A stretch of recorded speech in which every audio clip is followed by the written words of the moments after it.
Welcome back to the official YouTube channel of Anastasis Academy, ladies and gentlemen. We are at the 12th episode of Bibliophile. So the passage that we are taking up today for analysis is a brief history of Kashmir by Lakshay Dhingra. The original essay, the link for the original essay you can find in the description box and give it a read. It's based on history. Recently, the third G20 working group tourism meeting was held in Srinagar, which again brought Kashmir into the limelight. Situated in the Himalayas, Kashmir has long captivated the world with its breathtaking beauty and complex history. From ancient civilizations to medieval empires, the modern day conflicts, this region has witnessed a remarkable journey shaped by diverse cultures, shifting powers, trade, terrorism, and political struggles. Let's deep dive into the history of the region right from its early beginnings to the present day. Early ancient period, before 1st century CE. The history of Kashmir in the ancient era dates back several millennia, thousands of years. The region's earliest known civilization, as per current historical evidence, emerged during the Bronze Age, around 3000 BCE, as part of the vast Indus Valley civilization. We know about this. Next to the Indus River. Excavations at sites like Manda, Burzahom, and Harwan have revealed remnants as in remains, of advanced settlements, including well-planned houses, pottery, tools, and intricate artwork. That's the beginning. I mean, from the recorded history, that is. Kashmir was also an integral part of the Vedic Indic culture, the Vedic times. Many ancient scriptures, including the Mahabharata and the Rig Veda. Rig Veda is the father of all Vedas, the most important and comprehensive Ved among the four, mention the region of Kashmir and its surrounding rivers. The name Kashmir, though debatable, is believed to be derived from the Sanskrit word ka, means water, and shimira, meaning dried up land. Another theory connects the name Kashmir to the land of sages, sage Kashyapa, an important figure in Hindu mythology, Kashyap Muni, figure in Hindu mythology. So that's how probably the name was derived. The Nilamata Purana also mentions the rulers and sacred places of Kashmir at the time of Mahabharata. It states that at the time of Mahabharata, King Gonanda, who happens to be a relative of Jarasandha, ruled in Kashmir and was killed in the war by Lord Krishna's brother Balaram. During the 4th century BCE, the Mauryan Empire, under the rule of Emperor Ashoka, expanded its domain and incorporated Kashmir into its vast realm. Ashoka's inscriptions found in the region provide evidence of his influence and efforts to propagate Buddhism. You know that Samrat Ashoka was a disciple eventually when he gave up the life of pleasure and he gave up the life of violence. He became a disciple of Gautama Buddha, embraced Buddhism. The ancient text Raja Tarangini also mentions a king named Ashoka who was born in Kashmir but whose life story strikingly resembles that of Mauryan king Ashoka. This text describes that the city of Srinagar, which literally means the city of Lakshmi, was built during Ashoka's reign. So that was the beginning of Kashmir. Srinagar. Late ancient period between 1st and 10th century CE. In the 1st century CE, the Kushan Empire, led by Emperor Kanishka, very important character in the Indian history again brought a flourishing Buddhist culture to the region. Kashmir became a significant center for Buddhist learning, attracting scholars and monks from far and wide. After the decline of the Kushan Empire, Kashmir came under Gupta rule. So it started with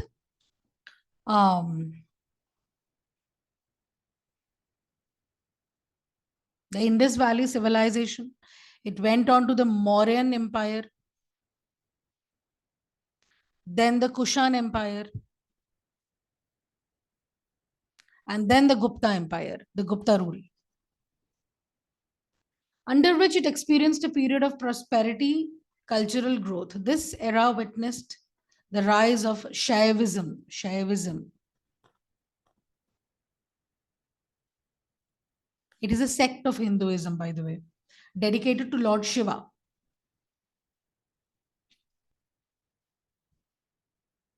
As a prominent religious tradition in Kashmir. Okay.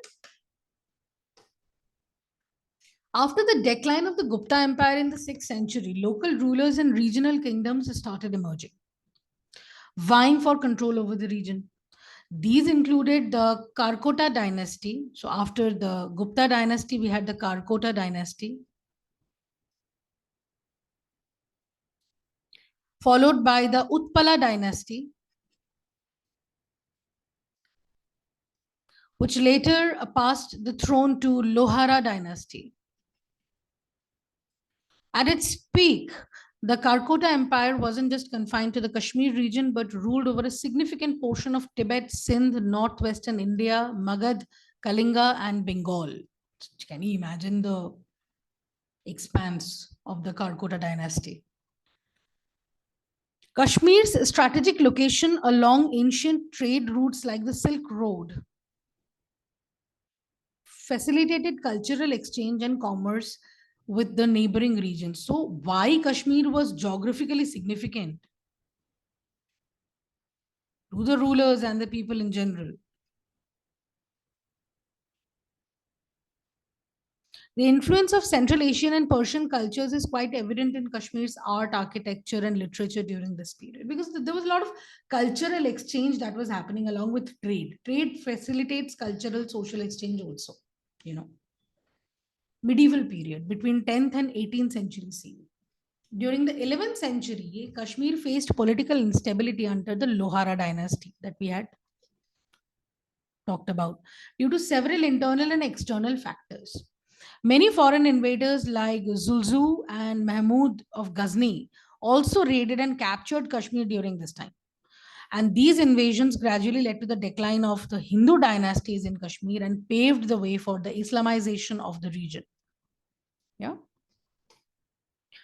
By the time of the 14th century, Islam had become a significant religion, but still a minority in the Kashmir Valley.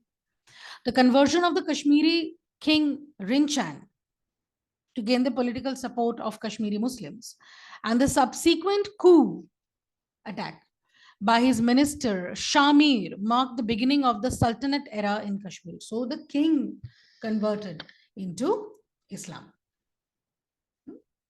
And there was a subsequent coup that happened from his minister Shamir. And that was the beginning of the Lohara. After Lohara, that was the beginning of the Sultanate area. Sultanate era. Sultan. The sultans, to consolidate their rule, started promoting Islamic values and introduced Persian as the court language. Sabse pehle, what was changed? The language was changed. That court language changed into Persian. By the end of the 15th century, Islam had gradually become the dominant religion in the Kashmir region, and most of the Sanskrit literature and culture had disappeared. This happened by the end of 15th century.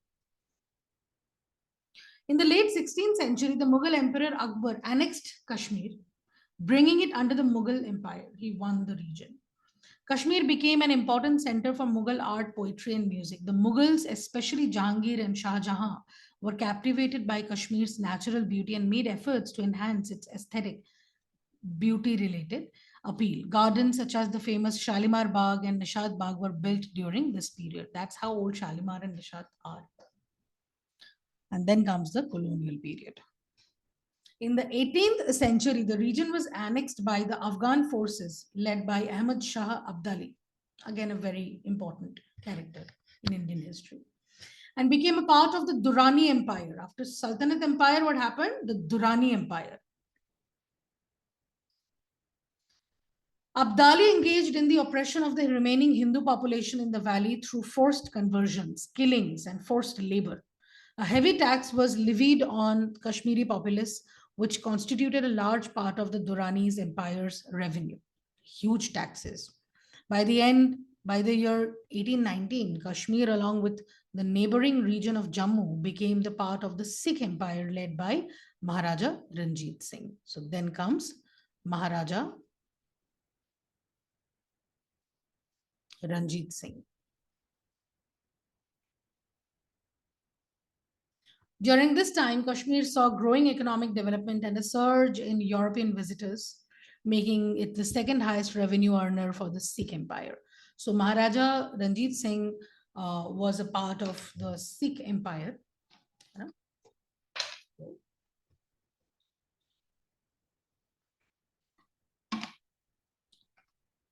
In 1846, Gulab Singh of the Dogra dynasty, who was the Maharaja of Jammu under the Sikh Empire, was freed from obligations towards the Sikh after their defeat in the First Anglo-Sikh War. Anglo-Sikh as in British and Sikh. Gulab Singh officially became the Maharaja of the princely state of Jammu and Kashmir under the British Empire after the Treaty of Amritsar. This is important. Several years later, Gulab Singh's son Ranbir Singh added the territories of Hunza, Gilgit, and Nagar to the kingdom, which are still part of the modern-day province of Jammu and Kashmir. The Dogras stayed loyal to the British regime even during the revolt of 1857, which challenged the Sepoy Mutiny.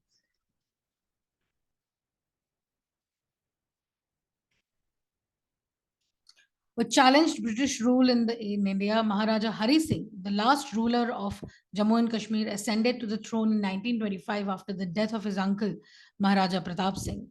Hari Singh's rule saw efforts to modernize the state through the introduction of social reforms, land reforms, compulsory education, infrastructure development. However, his reign faced several challenges, including sentiment against these reforms, political unrest, religious tensions within the communities of the princely state. As India approached independence in 1947, the princely state were given the choice to join either India or Pakistan. Initially, Hari Singh tried to maintain his independence by not joining either dominion.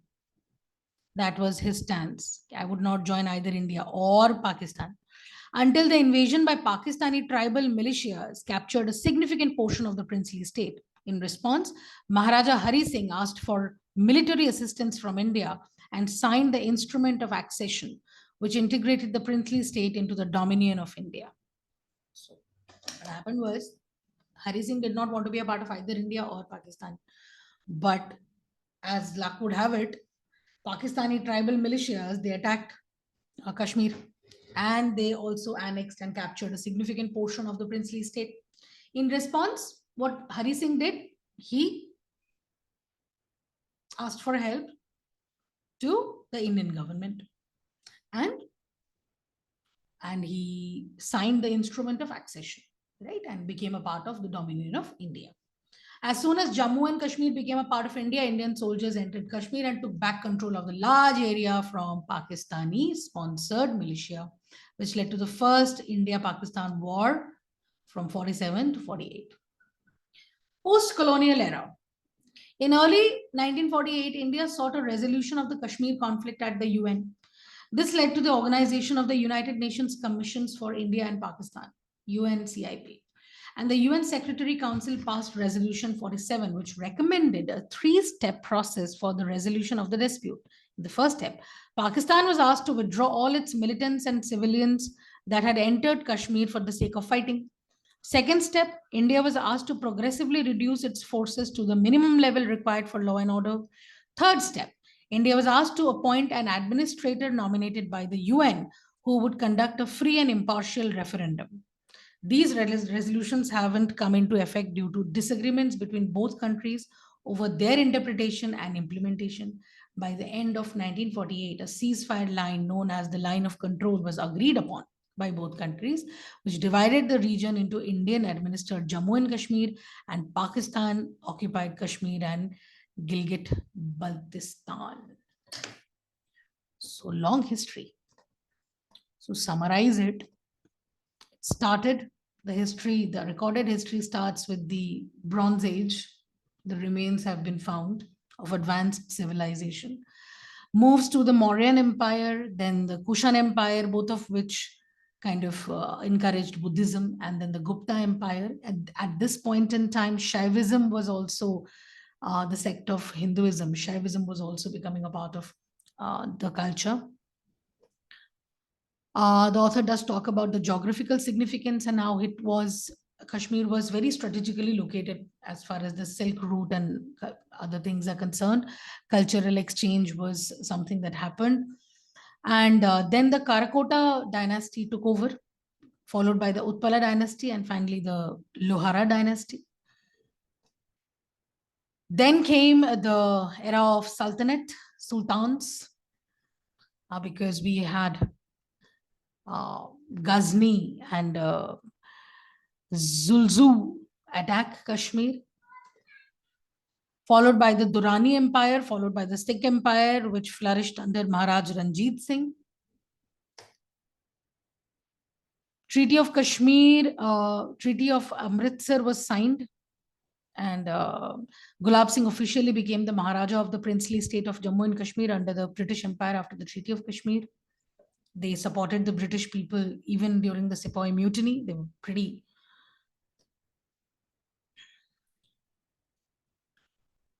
in a sense, they were pretty loyal to the British. And during our independence, Maharaja Hari Singh, after a certain attack and invasion from the Pakistani tribal militias, became a part of India, having signed the instrument of annexation. And since then, UN has intervened in its capacity, but the resolution has not been implemented as desired, let's say. So it's a very chronological account of the brief history, political history of Kashmir. So you can go ahead and read the entire thing. I mean, what happened after mid 20th century in the original essay. The link will be shared with you in the description box, as I said. So it's a quite interesting and enlightening read, I would say. The author is absolutely, the style of writing is chronological to start with.